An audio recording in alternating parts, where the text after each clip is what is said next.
ভাই দরজা খুলুন, দরজা খুলছে না কেন? কিছুই তো বুঝতে পারছি না।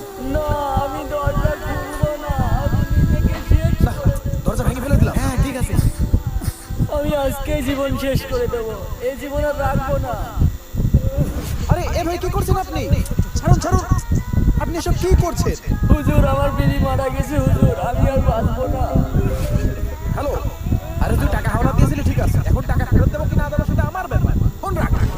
কি হয়েছে? আরে ভাই একজন টাকা হাওলা দিয়েছিল, এখন আবার সে টাকা ফেরত চাচ্ছে, আমি তো টাকা দিতে পারবো না। কেউ যদি আপনাকে টাকা ধার দেয়, সেই টাকা তো ফেরত দেওয়াই লাগবে, কারণ সে তো ওই টাকার মালিক। রিমন ভাই, যে আল্লাহ আপনাকে বিবি দিয়েছিলেন সে আল্লাহ আপনার বিবিকে কেড়ে নিয়েছেন, কারণ তিনি তো আমাদের মালিক। ভাই আল্লাহ তাআলা বলেছেন কুল্লু নাফসিন যায়কাতুল মাউত, প্রত্যেক প্রাণীকেই মৃত্যুর স্বাদ গ্রহণ করতে হবে। আর আত্মহত্যা তো মহাপাপ।